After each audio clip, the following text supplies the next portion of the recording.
Hello guys, இந்த வீடியோல எதை பத்தி பார்க்க போறோம் அப்படின்னு சொல்லி பாத்தீங்கன்னா, திவினேஷ் வந்து பாத்தீங்கன்னா ரீசெண்டா ஒரு ஷோல பாடிட்டு வந்துட்டு இருக்காரு. சோ அதுக்கான பின்னணிகள் என்னன்றதாங்க இந்த வீடியோல பார்க்க போறோம். நம்ம சேனலை ஃபர்ஸ்ட் டைம் பாக்குற பர்சனா நீங்க இருந்தீங்கன்னா மறக்காம நம்ம சேனலை சப்ஸ்கிரைப் பண்ணிக்கோங்க.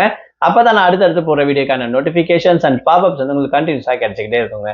அது மட்டும் இல்லாம இந்த வீடியோ பத்தி உங்களுக்கான கருத்துக்கள் ஏதாச்சும் இருந்துச்சுன்னா தாராளமா நீங்க கமெண்ட் பாக்ஸ்லயும் மென்ஷன் பண்ணலாம். சோ ரீசெண்டா ஜீ தமிழ்ல, அதாவது Sarigamapa little champ junior season 4ல வந்து பாத்தீங்கன்னா டைட்டில் வின் பண்ணவர் தான் திவினேஷ் அப்படின்னு சொல்லலாம். ஸோ இவருடைய ஸ்பெஷாலிட்டி என்ன அப்படின்னு சொல்லி பாத்தீங்கன்னா, குறிப்பா பழைய பாடல்கள் இவருடைய அந்த மல்லையான வாய்ஸ்ல கேட்கும் போது அவ்வளவு சூப்பரா இருக்கும் அப்படின்னு சொல்லலாம். ஸோ அது மட்டும் இல்லாம இவர் ரீசெண்டா நிறைய லைவ் கான்சர்ட்ல வந்து பாடிட்டு இருந்தாரு.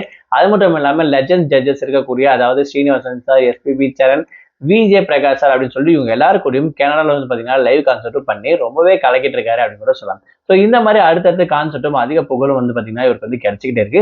ஸோ அந்த வகையில இப்போ ரீசெண்டா நடந்திருக்கக்கூடிய ஜீ தமிழ்ல சிங்கள பசங்க அப்படின்னு சொல்லக்கூடிய இந்த ஒரு ஷோல முருகர் படம் ரொம்பவே சூப்பரா பாடி அசத்திருக்காரு திவினேஷ் அப்படின்ற விஷயம் இங்க நம்ம மென்ஷன் பண்ணலாம். ஸோ இவருடைய ஹைலைட்ன்றது அந்த பழைய பாடல்கள் பாடுறது மட்டும் இல்லாம ஸோ முடிஞ்ச அளவுக்கு எந்த அளவுக்கு பிரசண்டா அதை கொடுக்க முடியுமோ அந்த அளவுக்கு அதை கொடுப்பாரு. ஸோ கண்டிப்பா இந்த ஷோவை பார்த்தவங்களுக்கு நல்லா தெரிஞ்சிருக்கும். அது மட்டும் இல்லாம அதே மாதிரி ஜூனியர் லிட்டில் சாம்பியன்ல ஒரு டைட்டில் வின்னரும் திவினேஷ் அப்படின்ற விஷயத்தை இங்க மென்ஷன் பண்ணலாம். ஸோ இந்த மாதிரி இவருடைய கன்சன்ட்ரேட் வந்து பார்த்தீங்கன்னா கிட்டத்தட்ட ஒரு வருஷம் ஆயிடுச்சு.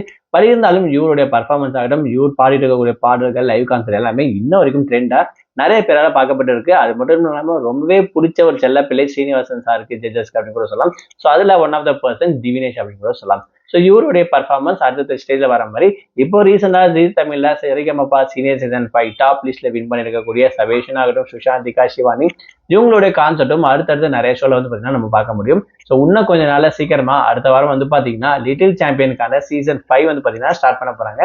அதை பத்தி நம்ம ஒவ்வொன்றா ரிவ்யூ பண்ண ஆரம்பிச்சிடும். ஸோ இந்த வீடியோ பத்தி நீங்க என்ன நினைக்கிறீங்க, உங்களோட கருத்துக்கள் என்னன்ற விஷயத்த மறக்காம கமெண்ட் பாக்ஸ்ல மென்ஷன் பண்ணுங்க. யாரெல்லாம் திவினேஷ் ஃபேன் இருக்கீங்களோ உங்களோட கமெண்ட்ஸும் மறக்காம கமெண்ட் பாக்ஸ்ல மென்ஷன் பண்ணிடுங்க.